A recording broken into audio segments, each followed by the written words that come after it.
areas of the US that might not otherwise have access to a boot camp, maybe for reasons that these areas are too small or too rural. And so we're really happy to be able to provide this type of education that we believe is really important for not only our students, but for our economy. And so we're really happy to see our students here today.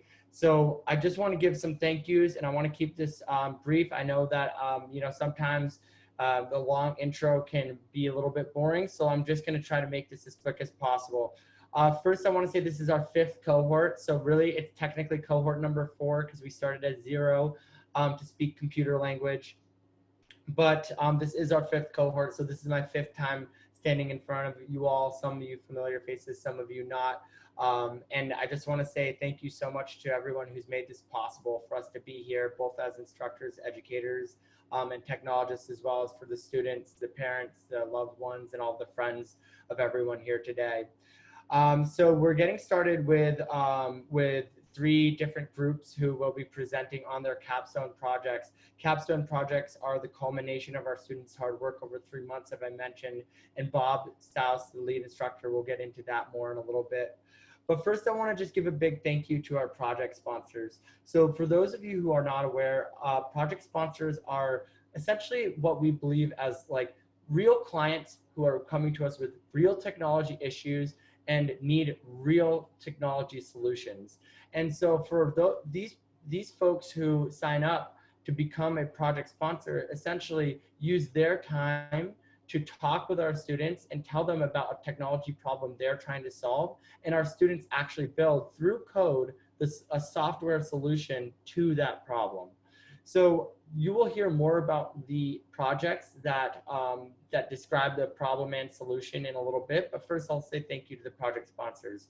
First, there's Vermont Parks and Recreations Association. Thank you so much for being here today. Thank you for giving our students the opportunity to work with you. And thank you again for taking your time to actually act as a real client with our students as they've tried their very hardest to create software that they will be demonstrating today. Thank you to the Vermont Student Assistance Corporation, that's VSAC, for also acting as a client sponsor or project sponsor.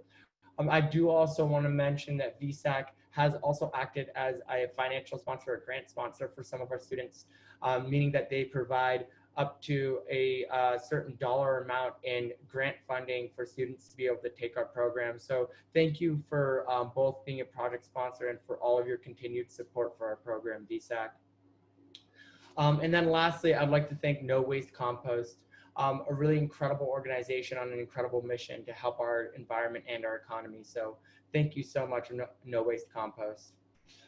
We have three groups of students today, 2 groups of 4 and 1 group of 3. That's 11 students presenting all together. So thank you all for coming together to build these projects. I can't tell you how much it means for all of us to be able to witness your progress.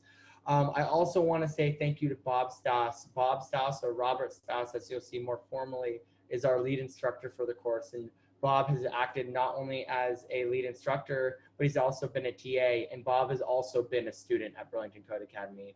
Bob started off as, I believe, in our 2nd cohort as a Burlington Code Academy student, and following his time from graduation, he began working for Burlington Code Academy as a teaching assistant, and then grew to an assistant instructor, and then grew to an instructor. And over the past few years, Bob has demonstrated his ability to not only perform as a programmer, but to also execute as a teacher and an instructor, and breathe new life into students and new coders who are coming into this field with a fresh perspective. So Bob, way to be a welcome and loving introduction to that field. I also want to say thank you to all the teaching assistants. That's Paul Phelps, Devin Smith, GJ Critchlow, and Josh Downs. Thank you all so much. Without you, we wouldn't have had the amazing support that all the students are here to say thank you for today as well. And then lastly, I want to say thank you to some of our organizational sponsors. That includes the Vermont Center for Emerging Technologies, VSET. They're an incubation accelerator and co-working space in downtown Burlington, Vermont. VSET also offers mentorship and growth for startups. VSET's actually acted as a mentor and a more former advisor for our startup or our company. So thank you so much, VSET. I also want to thank Hula. Hula is an organization that provides acceleration, mentorship, and co-working, as well as funding for a lot of incredible organizations in Burlington. The vision of Hula is amazing, and it's really a remarkable journey that those folks have gone down to make an incredible organization and an incredible place for people to not only work out of, but for people to play and for people to really experience what it's like to work in a field that invites creativity and magic. So thank you so much, Hula. You've been a really incredible supporter of Burlington Code Academy, and we can't thank you enough. Once again, I'd love to thank BSAC. BSAC provides funding and grant opportunities for our students that really helps our students be able to take our programs without having to take out a larger loan, or to be able to actually get access to the type of education that can be life-changing in many ways. And once again, thank you for the Vermont Department of Labor as well. The Vermont Department of Labor also provides grant funding for our students and has provided over $100,000 to $150,000 of grant funding for our students to date. So thank you so much, Vermont Department of Labor. So I'm just going to pass this off back to Sadie, and I'm going to say once again, thank you so much. And last but not least, really thank you to our students, because you have all put in so much hard work today, and we would not be able to be here if it was not for you. We really can't tell you how much it means for you to take a risk on us, in the same way that we take a risk on you every time that we put ourselves in the same room together to create some magic beneath our fingers on our keyboards. So I can't tell you how much we appreciate your hard work and your journey today. You've all proven to us to be incredible coders and incredible technologists, and we're so excited for you to enter into your new careers. So thank you so much to our students, each and every one of you. You've made us all very proud. Thank you so much, Benny. That was wonderful, and I second all of that. It's really, we are so grateful for all of you and excited that all of this gets to happen. So with that, I'm so excited to see these, and I'm going to hand it over to Bob, our lead instructor, to give us some more information about the students and groups that will be presenting. Can't wait. Hi, I'm Bob Staus. I'm the lead instructor for BCA's Software Development Bootcamp. So, as Benny mentioned, we started life as a in-person bootcamp, 3-month-long program, 12 weeks, 9 to 5 every single day. This was our first fully remote cohort, and it was an experience. We've tried to keep it as close to the in-person experience as we can. So all these students here for the last 3 months have been in a Zoom meeting with me from 9 to 5, Monday through Friday. That's a lot of Zoom meetings. It's a lot of screen time.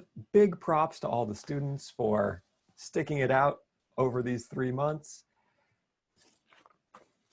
And big thank you to all my TAs and the other support staff at BCA, because I could not do it without you guys. I think Benny sort of touched on everyone that we need to give thanks here too. Just wanted to reiterate a couple of points there. And I'm going to keep this very short because you're not here to listen to me talk. You're here to see some student presentations. So with that being said, it's a super intensive course. Everyone here is awesome for completing it, or almost. We got one more day left after this. However, thank you all for joining us. And let me start introducing the teams for tonight. So leading us off tonight, we're going to be hearing from the team who is working with the Vermont Parks and Rec Association. They were working to build a unified database and management system for all of the park and rec events and facilities in the state of Vermont. So without any further ado, let me turn it on over to the team to tell you a little bit about their project.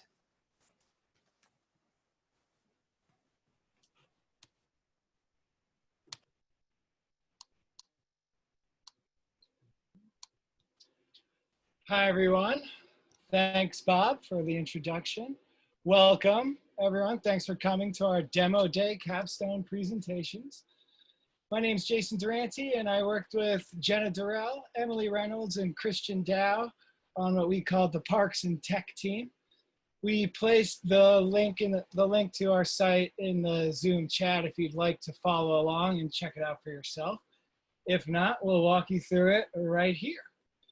Our project, as Bob mentioned, was to build a mobile-first interactive map for the Vermont Recreation and Parks Association, hence why we are displaying it in this form.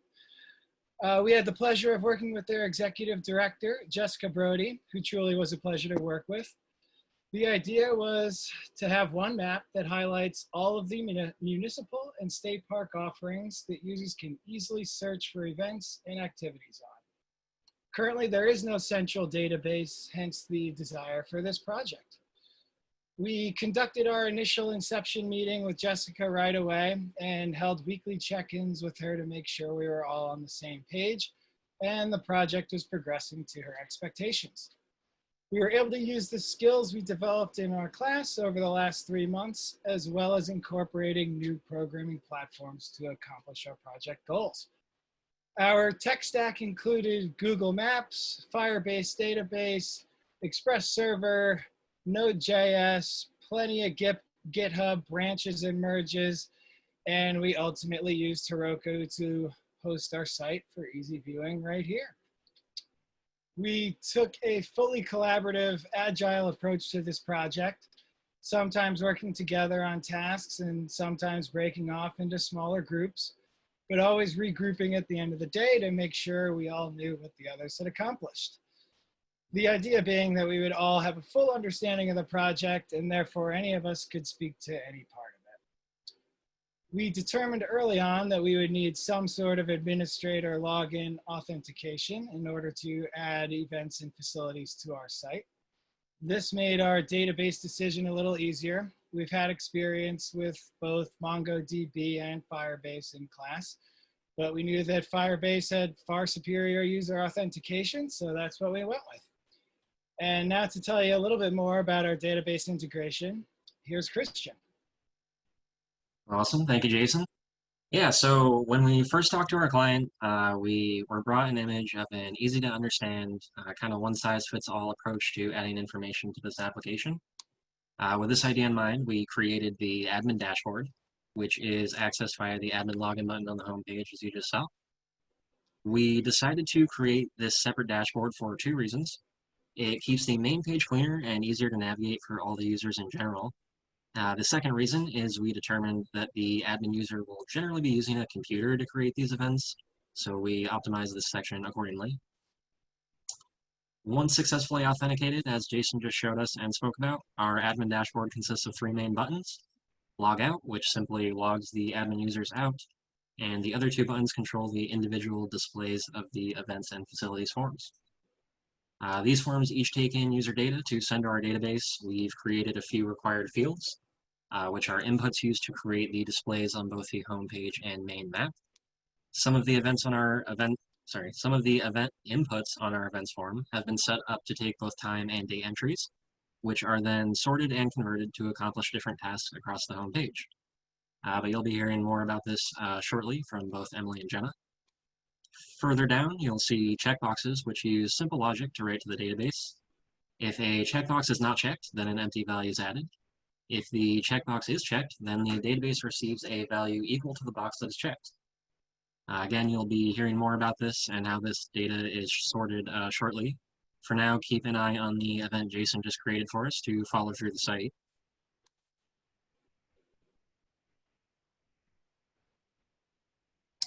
After a lot of research, we decided to use Google Firebase for this project. While Firebase is a database, it is also an application development platform designed in particular for mobile app developers that includes hosting, authentication, and analytics, all tools we wanted access to for this project. On top of this, we also wanted to explore a platform that was mostly unknown to us that we could later add to our individual development arsenals.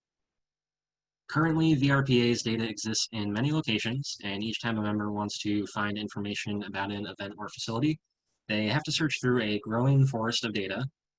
One of our goals was to solve this and to shed further light on this idea and our specific database. If you imagine a single tree, in this example, each time an admin adds a new event or facility, it is like they have added a new branch and leaves to the growing tree.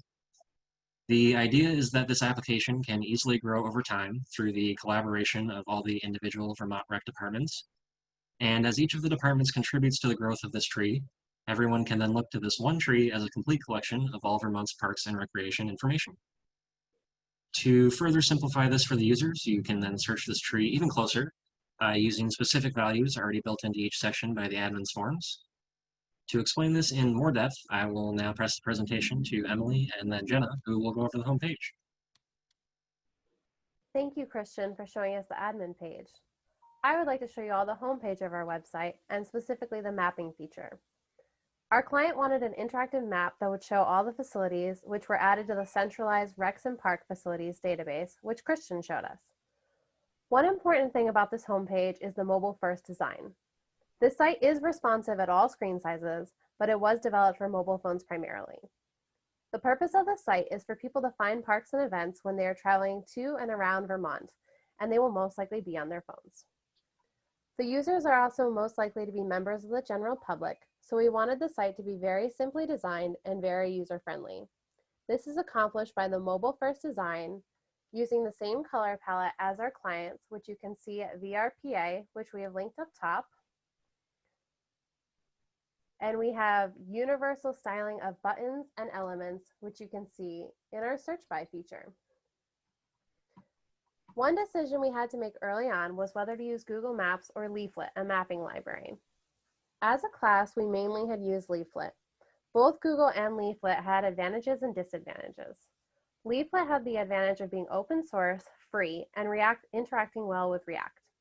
Google has an advantage in that the API is well documented and is part of Google's ecosystem. Google's main disadvantage is the associated cost. We eventually chose Google Maps because even though there is a cost associated with Google Maps, the API is easy to use and we would gain experience in a universal technology. Also, the user interface is very beautiful and most users are familiar with it. Because we wanted to use Google Maps as opposed to Leaflet, we decided to use vanilla JavaScript as opposed to React. We spoke with other developers about Google Maps and learned that Google Maps does not play well with React. We learned very quickly that it is important to hide the API key in an ENV file so that you don't get warnings from GitHub and Google. We needed to hide the API key so that no one could use the API key for their own purposes and rack up huge charges for our team. Our facilities are added by latitude and longitude and are programmatically added to the map as markers, which you can see in red. We chose to use latitude and longitude instead of addresses because many of our facilities only have latitude and longitude. Any facility that was added to the database would auto-populate the map. So let's add a facility to the map. Check out the map before we add a facility, and we will look at the map after. If our clients needed the coordinates for their latitude and longitude, we have included a link for them to check. In this form, you can add features to the park, which we will next use to search the facilities on the front end.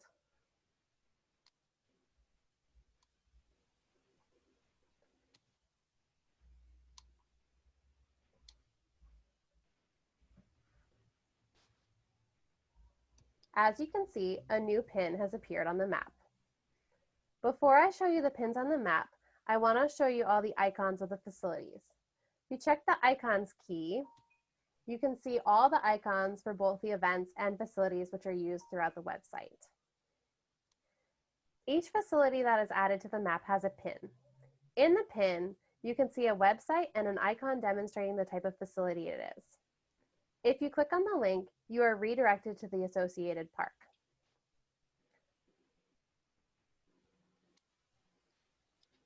We also discovered ways that advertisers in the future could have different color pins to highlight their various parks. Facilities can be searched by the Search by Facilities button. For example, if you want to see a beach, you would simply click beach and click submit, and it shows only the beach facilities. If you would like to see all the facilities again, you simply reset the filters and all the pins will appear again. Finally, we added a border around the state of Vermont because Vermont really is the center focus of this project. To speak more about events, I will pass the presentation to Jenna. Thank you, Emily. Thanks everyone for being here. Our client has requested a section of searchable events with a simple and yet inviting display. So with this in mind, we built the event search modal where a user can click a button that causes a list of searchable event categories to appear. The user then checks the box or boxes of desired event types, and our site uses this input to sort, filter, and return a list of events specific to the user's choices. This event information comes from the database, which, as Kristen showed us, is populated when an administrator fills out an event form. Many events do fall under more than one searchable area, so we wrote a function into the program to ensure that these events would only display once per search, no matter how many desired event categories were checked off.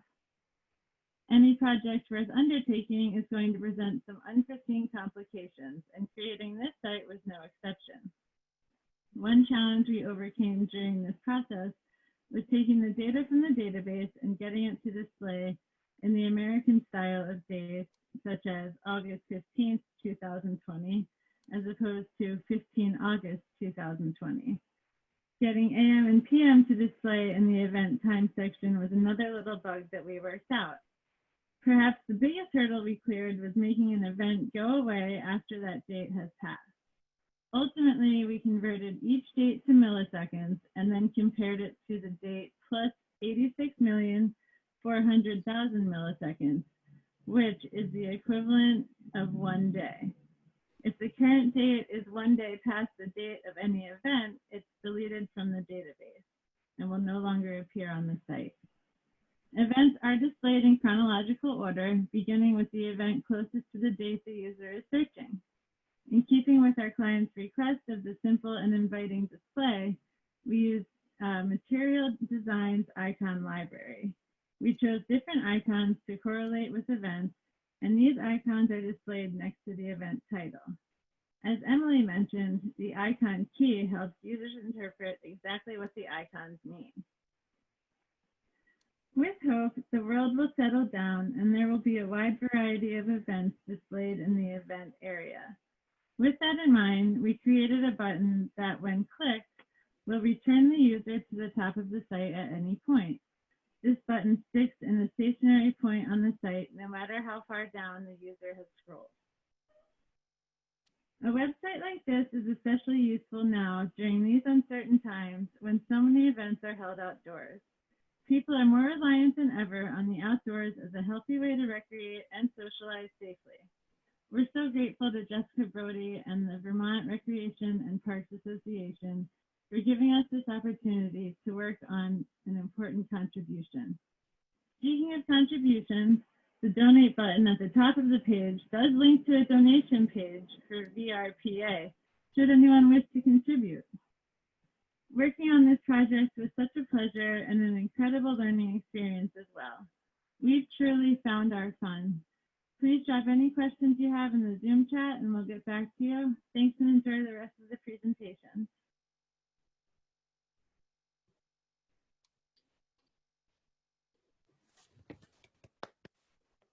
Woohoo! Woo! Thank you, Parks and Rec team. Good old Parks and Tech. All right, well, that was a wonderful presentation. If you do have any questions for the team, please put them in our chat as they mentioned. And make sure that you attach the team name to your question as well, so that when we're going back over them all, we can give the correct questions to the correct teams. Now, next up on our agenda for today, I'm going to give you just a couple of minutes to get your thoughts out in the chat here. Don't want to be stepping on anyone's toes.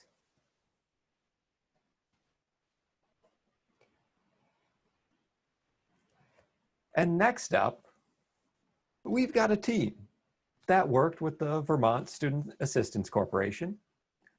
VSAC helps many students around the state with funding for a whole variety of programs, including our own. So we were especially excited to work with VSAC to help them more easily manage their database of programs, and specifically more easily manage the disparate sources of data for all of the various job certification programs. So to delve into the details of how they accomplished this, let me hand it off to the team behind the app. VSAC team, go ahead and take it away. All right, thank you, Bob. Hello and welcome, everyone. My name is Sean Power, and I'm here with my teammates Mila Carranza. Hi, I'm Mila. And Gabe Sakara Baker. Hello, world. Together, we were given an opportunity by the Vermont Student Assistance Corporation to solve a problem that they've had for a while now. For those of you who don't already know, VSAC is a nonprofit that assists Vermonters in all of their education needs, from finding schools or programs that fit individuals' interests to help with funding for college or training programs through grants and loans. VSAC is an essential resource for a large number of Vermonters looking to further their education. VSAC is a wealth of information for degree-seeking students, but when it comes to certificate and training programs, there is a lack of centralized information about what is available to Vermonters. This has posed a challenge for VSAC counselors who seek to be able to help Vermonters who wish to learn a trade or new skill that can help them further their career, but aren't looking for a traditional 2- or 4-year college experience. This is where our team came in. VSAC proposed the creation of a centralized database for certificate and training programs available to Vermonters within the state and potentially beyond with the rise of online learning. Program providers would come from far and wide to upload information about the programs that they offer, and potential students and VSAC counselors would have a single access point for all certificate and training programs available to them. After 3 solid weeks of coding, we are ready to unveil our solution. But first, Mila will walk you through the 3 major components of our app. Take it away. Thank you. Yeah, so as Sean mentioned, I'm going to give you a quick overview of the main components and roles we have created for this app. We used Firebase authentication to authenticate users when they sign in or sign up, and Firebase database to create and store a different set of rules and rights for these users, depending on which portal they'll be interacting with. We have created 2 roles. Users, they have read and write access to their own data entries, and admin, they have read and write access to all data entries. As we can see, the app has 3 main components. Number 1, the home page. There is no need to authenticate users here, and anyone who is looking for educational programs has access to the data. Number 2, the VSAC portal. Only authorized admins have access to this page. And number 3, the institution portal. Only authorized users have access to this page. And now Sean will go over the home page in more detail. So this is the landing page for our app. We decided to build our app on the MERN stack, which is what we've learned in the bootcamp these past 3 months. And that stands for MongoDB for our database, Express for our server, our front end was built in React, and our back end was built with Node. These are the 4 pillars of a full stack framework. And as Mila mentioned, we employed the use of Google's Firebase for authentication. So this is the home portal. You can see the table here lists all the current programs that are in our database, along with full sorting and searching, which you can further limit by using multiple categories. And if you're looking for more information on a particular program, you need only click on that program, and a page is dynamically populated with information about that program from our server, including links to further reading for any particular program through that program's website. Here we have the Advanced Welding Institute. But I will navigate back to home and pass it back to Mila to walk you through our other 2 portals. So when we navigate to the institution portal, we are prompted to sign in as a provider or to create a new account if we don't have one yet. Sean is going to create for us a new account. He's going to sign out and then sign in again to show us how these features work. So here on the sign up, we need to add a name, last name, organization, email, and create a password. Anyone that signs up on the provider portal is assigned the role of user, and they get a customized welcome message. And to make it easier to upload data, we have included, to make it easier to upload data, we have included a downloadable template with pre-filled headers that can be filled and uploaded into our database. This data will be available for the period of 1 year from the moment it was uploaded or last updated. And now Sean is going to demonstrate how these features work. So we made use of a third-party component called Flatfile to handle our CSV uploading. This allows you to manually input program data through the fields here on the sheet if you only have a few to upload, or you can use the CSV template, which we've provided on the previous screen. For today's purposes, we prepared a CSV file that's populated with BCA's upcoming programs, which we'll walk you through here. We'll take the BCA data, and here it'll bring you to header mapping. This will allow you to match the headers that are on the incoming CSV file to what our database is expecting so that the fields populate the correct area of the database. Once you've confirmed all the headers, you can move to data review.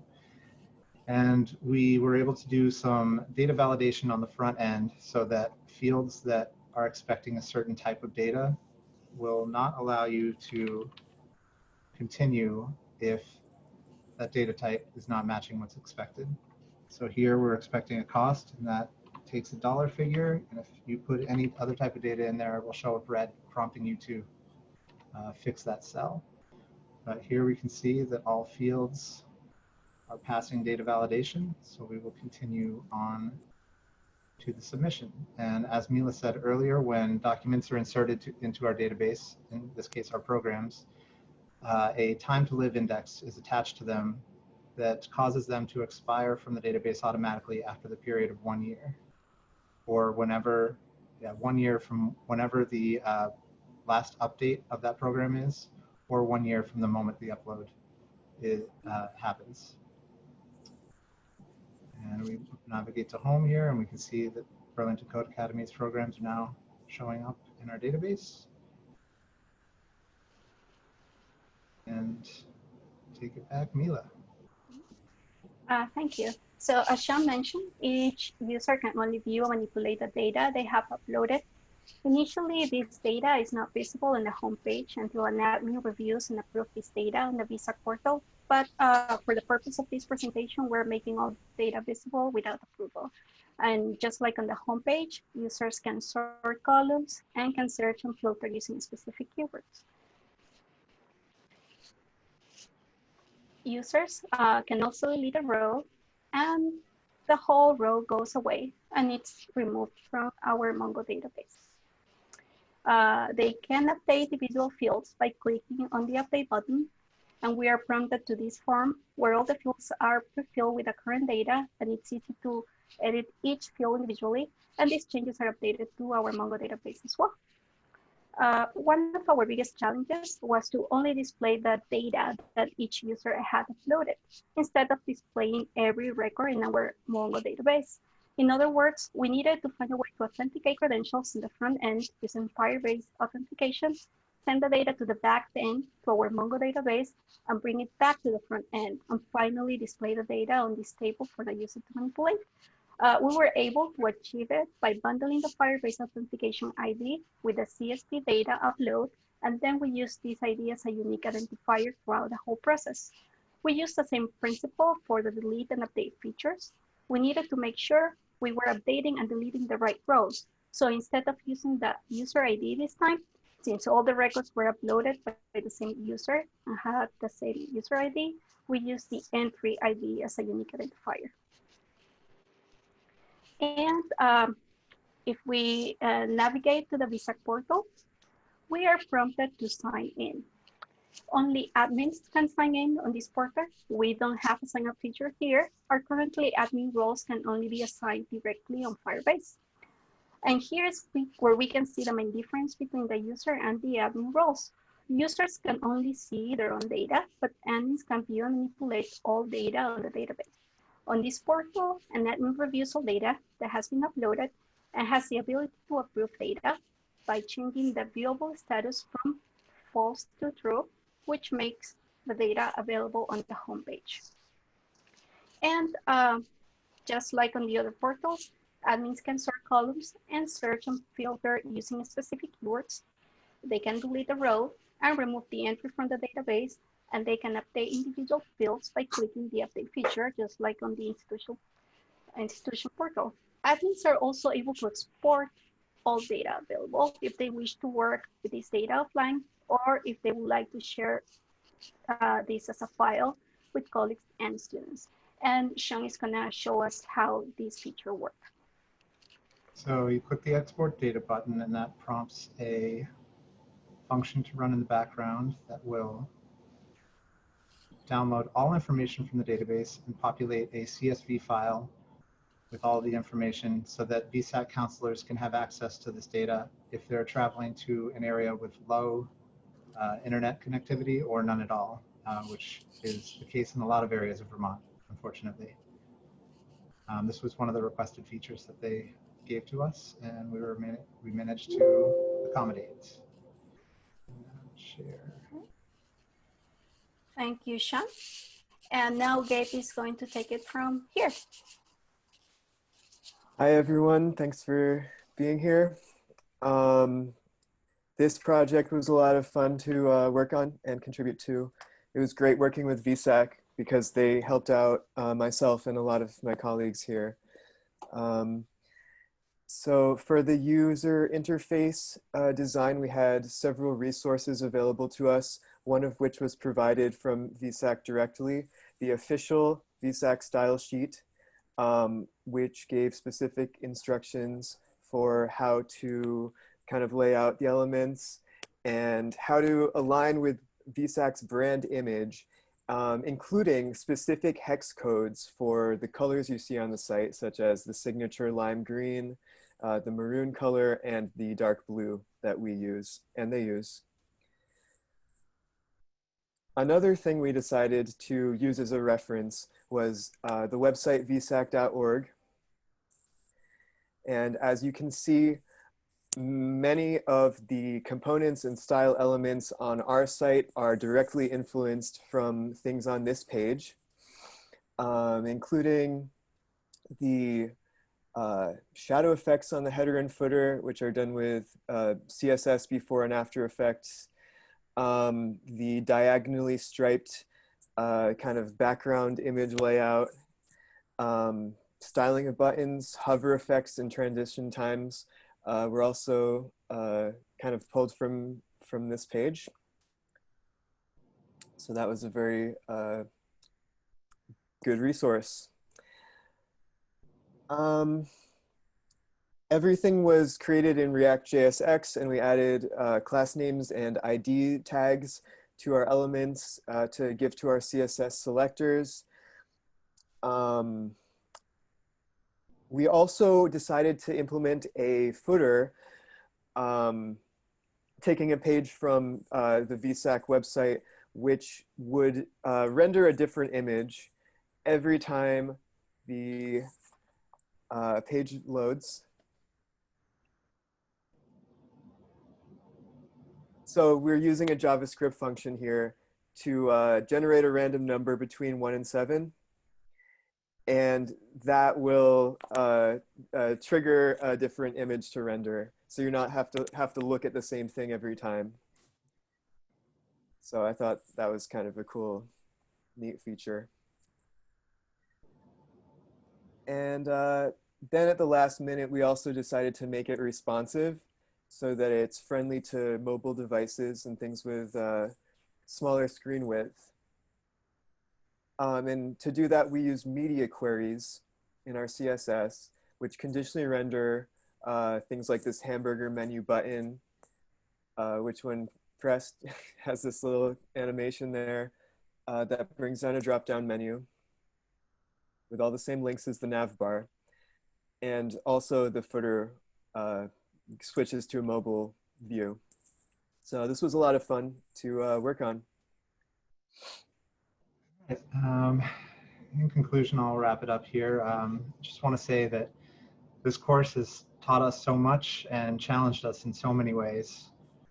Most of us have come into this web development program with near zero coding experience, and in 3 short months, which has felt like 3 weeks, we've managed to turn ourselves into developers. This capstone project is the culmination of all that hard work, and we'd like to thank our fearless leader, Bob Staus, and his teaching assistants, Devin Smith, and particularly, and I cannot stress this enough, Paul Phelps, who put in countless hours helping us research problems and helping us work through bugs that we encountered, and for all the help, patience, and encouragement that they've given us along the way. And an extra special shout out to Josh Downs, who, though he has a full-time developer job and isn't employed by VCA, generously donated his free time every week to hold study groups and one-on-one sessions to help solidify concepts that we learned during lectures and work through problems that we encountered in our code along the way. So to all of you, thank you. I'm incredibly proud of all that we've accomplished here so far, and we could not have done it without you. Thank you. Woo!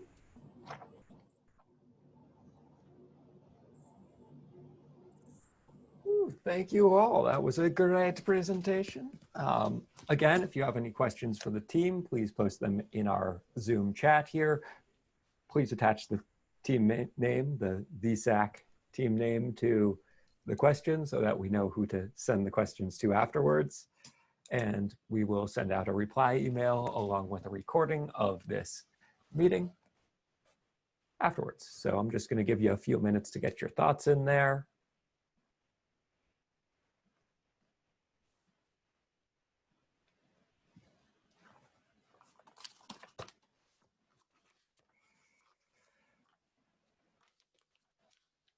And then last, but certainly not least, for our final presentation of the night, we are pleased to bring you the team that worked with No Waste Compost, Vermont's premier compost management service. And they worked to try and unify the many, many databases that No Waste Compost currently uses into one easy to use, friendly, easy to manage system. So to discuss how they did that, let me turn it on over to the team. No Waste Compost team, take it away. Thanks, Bob. Hi, everyone, and thanks so much for coming. I'm Joe Marcotte, and my teammates are Aaron Soggs, Josh Dudley, and David Davis. We would first like to thank Cameron from No Waste Compost for giving us this opportunity to work on such an important project to him, and for being a great partner to work with. What is No Waste Compost? No Waste Compost is a local business in Burlington with the mission of reducing greenhouse gases through the practice of composting by providing customers with a designated compostable waste container. No Waste Compost provides a transportation pickup service that allows thousands of Vermont residents to compost their food waste and other organics. Their problem was that No Waste manages multiple databases by using several third-party applications, and their current setup doesn't allow customers to make changes to their compost pickup plans or customer requested cleaning services. This requires additional labor, as a No Waste Compost employee must make the changes manually to the database for each customer request. Our solution was to consolidate the No Waste Compost system into one central database, allowing them to offer customers more access to composting services, as well as reduce their overall price for the services. Our tech stack was achieved by using Google Cloud Firebase Google Cloud Firestore database, Express JavaScript backend server, React front-end framework, Node JavaScript runtime engine, Stripe payment processing, Twilio text message reminders, and GitHub version control. Now let's go on over to the home page. I was one of the 4 people who worked on this project, and my main duties were helping to implement the Firebase and integrating Twilio text message communication between No Waste Compost and their customers. I also helped to create an easy sign-up process that kept customers' experience in mind. To begin, the first step in the process was to create the database to store customer information. Then we could build out a form to capture customer information and write it to our database. Our form needed to collect the data such as customers' contact information, the service area, and pickup plan selections. Additionally, we needed a way to authenticate our customers during the process of sign-in. To safely secure their account and data with this in mind, we had been working with MongoDB in class, but we ultimately chose to work with Google Firebase for its excellent authentication systems. Let's take a moment to fill out this form, and we will be using some test credentials. Now, one key aspect of the sign-up form was to limit the selectable pickup options according to the customer's location. No Waste Compost offers multiple different pickup interval and pricing combinations based on 5 service areas. When a new customer signs up on No Waste Compost's current site, they must move through multiple different pages just to specify their location, after which their service options are provided. This is just a cumbersome issue, and it elongates the onboarding process and provides a very poor user experience. To resolve this, we constructed the form so that it conditionally renders a customer's service options in real time based on the zip code they enter. Let's take a look at that. As if we enter the zip code 05401, the zip code for North Burlington, you will see that there are 3 available options. Now, if we go back and we enter 05404, the zip code for Winooski, we can see that the options change to 2 options. Once the form is submitted, a new customer object is generated in our database, and we can export the customer's data for use. This brings me to another feature of the site, which is a text message reminder system, which alongside Aaron Soggs, we built using the Twilio messaging API. But for now, there's one more crucial aspect of the sign-up process, which is Stripe payment processing. For that, I will turn it over to my teammate, Josh Dudley. Thank you, Joe. Hello, everyone. As Joe said, my name is Josh Dudley. In addition to working alongside my team members to set up the database and forms, I was responsible for styling the user interfaces of a large portion of the site, including the sign-in and sign-up forms you see here, as well as the landing page. I also set up a cloud function to generate CSV reports from customer data, which I will talk about later. However, my favorite and most crucial contribution to this project was fully integrating our database with Stripe, a third-party payment processor. As you will see in a moment, once this form is submitted, we will be routed to the customer portal where Stripe will collect the customer's payment. Before I do that though, I'll provide a little background for this. On the current No Waste Compost website, customers do not have the ability to update their subscription and pickup schedule on their own, as Joe mentioned earlier. If a customer wants to make changes to their account, they must contact No Waste Compost directly. This requires additional labor, as an employee is required to update the database manually for each customer request. Our solution for this was to integrate our database with a payment processing platform so that when a customer makes changes to their account, these changes are automatically reflected in Stripe and the customer is billed accordingly. Building out this functionality required a significant amount of documentation reading, both for Firebase and Stripe. Ultimately, I decided to configure a Firebase Stripe payment extension. To explain how this works, let's take a look at our database. So Cloud Firestore uses a NoSQL data model. In this model, data is stored in documents that contain fields mapping to values. These documents are stored in collections, which are containers for your documents that you can use to organize your data and build queries. Documents support many different data types, from simple strings and numbers to complex nested objects. Our database has 3 top-level collections, as you can see here: customers, products, and reports. And if we look into products, we see a collection of unique document IDs.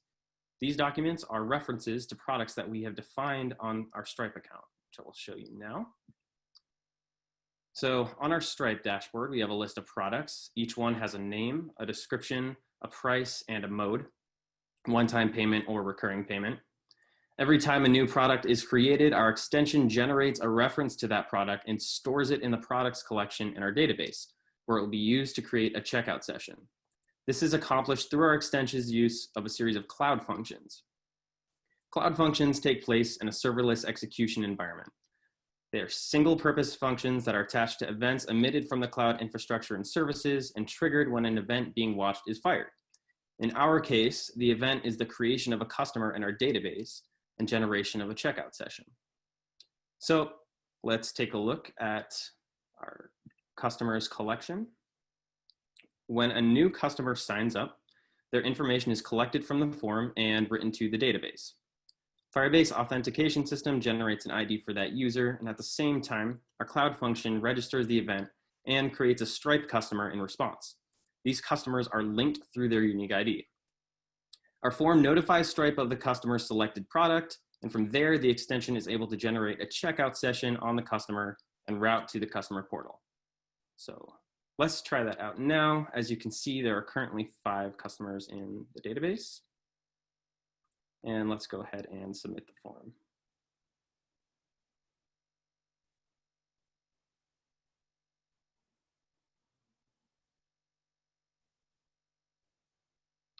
All right, and from here, we're at the customer portal.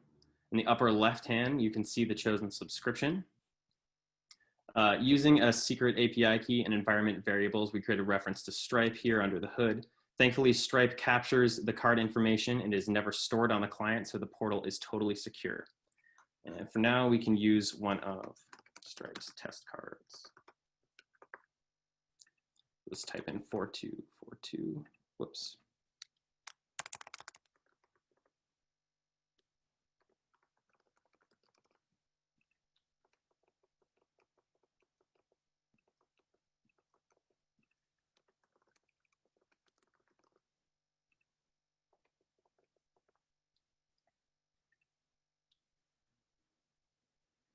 And once the payment is complete, the customer will be routed to their user dashboard.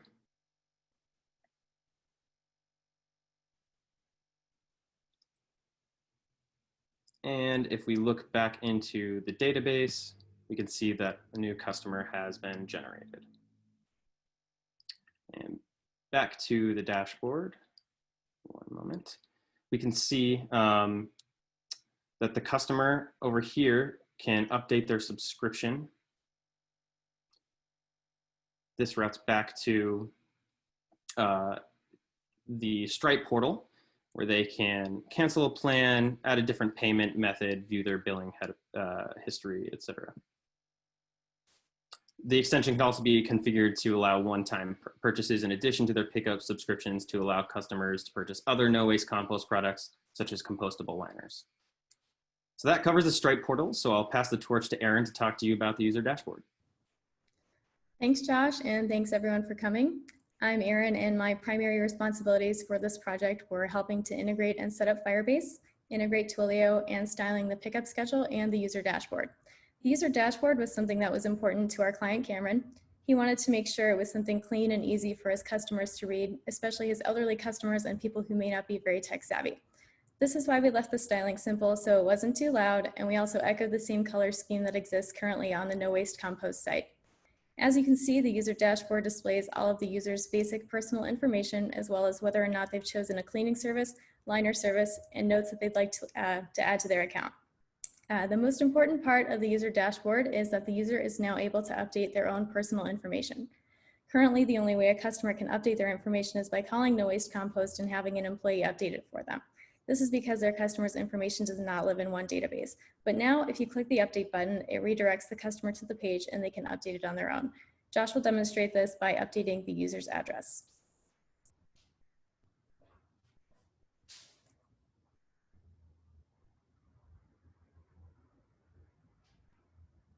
So as you can see, it updates on the dashboard and it also updates in our database. And with that, I'm going to pass it to our teammate David to talk to you about our admin portal. Hello, my name is David Davis. I was primarily responsible for creating the admin dashboard for No Waste Compost. The admin dashboard was made as a request in order to be able to analyze and check the information about various customers to make sure all information is correct, and this has multiple uses. To one, just make sure that every information is correct, nothing is out of place, and maybe there could have been an elderly user that might have mistyped something incorrectly, so there needed to be a way to make sure that all this information was accounted for. One way we can go about doing this is by searching for a user named Joe on his full name. And you can search for multiple fields: full name, email, phone number. You don't have to be particularly exact as long as you have a vague idea of what you're searching for, even when it comes to zip code. But if, as you can see every user named Joe. You could search through him for email. I'm pretty sure we have a Joe email. I can't remember if we do. But yes, we could search through zip code. This is could easily be expanded in the future to be able to edit this information directly from the dashboard, but at the moment, it's also pretty easy to edit in Firebase. This was primarily what I worked on throughout my project time, being able to implement this, but I would like to pass this now to my friend Josh, who will talk about generating CSV reports. Thanks, David. And yeah, to round out our presentation, I'm going to talk a little bit about this button here. So No Waste Compost uses a third-party application called WorkWave to optimize their compost pickup routes. With the current setup, WorkWave takes in address data in CSV format, so we needed a way to store the customer addresses data, address as a CSV file that could then be imported into WorkWave.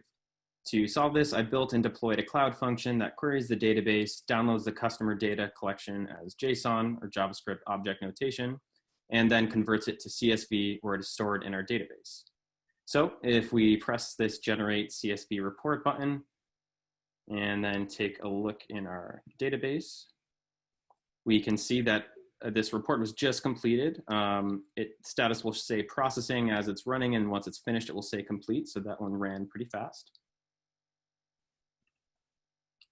And if we take a look into our storage, we can see that a new CSV file has been generated. From here, it can be exported for further use. So that wraps up our presentation. We want to thank our sponsor, who has been an excellent partner throughout this process, as well as the BCA staff whose support and dedication to student success is truly incredible. Building this application was definitely quite challenging at times, but we learned a lot and are very proud of our final product. We're thankful for the opportunity to be able to help a local business that is doing so much good for our community. And thank you all for coming. If you have any questions for our team, please drop them in the chat and say hi in our breakout room.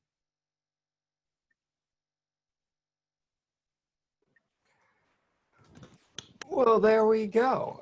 So thank you very much. That was the No Waste Compost team coming at you here. What an amazing product they've built. I'd like to give a final shout out and thank you to our project sponsors. We couldn't do this without you, because without you, there would be no projects. So thank you very much for taking the time out to meet with our Capstone teams, walk through these inception meetings, and just being present for them to touch base with, demo their products to you, and generally being involved in the development process. So thank you very much from all of us here at BCA.